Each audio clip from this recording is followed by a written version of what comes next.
What makes gameplay fun? Whenever someone plays a level, they have a set of rules or expectations in place. These may be conscious or subconscious and may change based on the level, but they are always there. A person's view and enjoyment for a level depends on how well the expectations are met. Not only do they have expectations, but they also have things they desire. Things like good balancing, playtesting, and overall originality are all things that are desired. The combination of exceeding expectations and giving people what they want is what makes people enjoy levels. In this video, I will be helping you formulate a better understanding of the fundamentals of enjoyable gameplay. Intentionality might be the biggest killer of enjoyment for gameplay. If someone dies a certain way to a click that doesn't seem to be intended by the creator, that person will most likely label that click as bad, unfair, or worst of all, call you an awful creator. Take a look at this robot jump in Lotus Flower. It seems as though if you make it through the gap, you will be safe until the next input. Watch what happens when you go just a little higher than usual. This is an example of intentionality, or rather, unintentionality. It is highly unlikely that you were meant to die in two separate ways for this one input. So what is the easiest way to avoid this happening?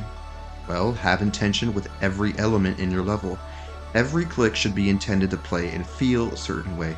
Not only should you do this for every aspect, but intention should also be consistent. If you want to jump the flow into the next one with a certain trajectory or flow, there should be inputs later that do the same. Repeating elements is one of the keys to fun and exciting gameplay. This leads into our next topic.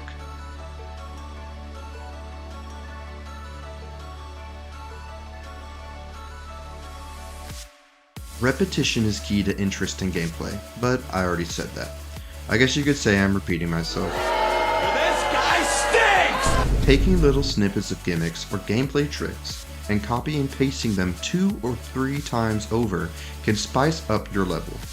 I know that sounds counterintuitive, but it's something that I've learned from experience. Generally, the more interesting the snippet of gameplay is that is repeated, the more fun a player will find it. Why would repeating something be more interesting than variation as a whole? There are multiple ways to answer the question, but the answer that makes the most sense to me is this. Bits of repetition here and there has more variation than constantly varying gameplay.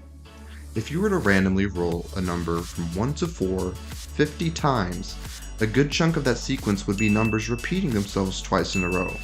You might be thinking that this is a stupid comparison, and you might be correct, but my point is that variation is of utmost importance and repetition is a part of variation.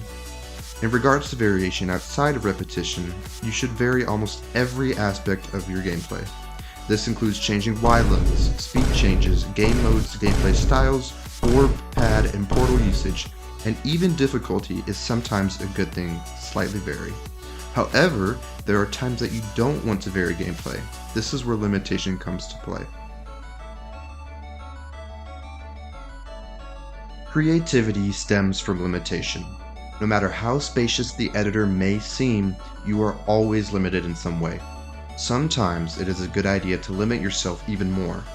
Some examples of limitation include staying in between 2 Y levels, not using anything with a damage hitbox, keeping an entire level of certain game mode, or only using 1 speed.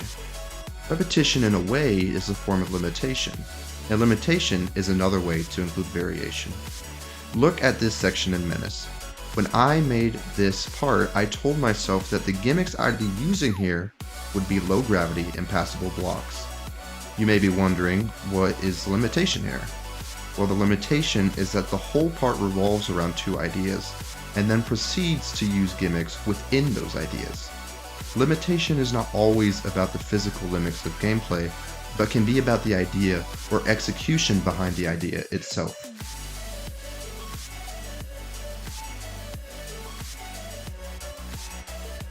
This is a similar concept to what was shown with the Lotus Flower input. When someone approaches a timing, they process the earliest they can click and the latest they can click to survive. Usually this is done by visual indicators. Sometimes levels will have distinct indicators for these 2 points and then another point afterwards that will kill you in between the other points. For example, take a look at this click in Acropolis. There are 2 very clear indicators of where you need to go between, but there is a third point on the structure above. Even if you make it between the 2 spike balls, you can sometimes die by missing the structure above, like this. Bruh. It would be better to get rid of the spike ball on the right. This is what I mean by making each timing their own. The vast majority of the time, clicks only need 2 indicators. So that's all I have to share for now. And I know this was a shorter video, but at the end of the day, I'm just trying to get my feet wet in the YouTube scene. So if you have any suggestions for how to improve or how to change things, I am all ears. I'm also trying to grow my community, so please join my Discord server down below in the description and share this video with someone if you felt like it helped you.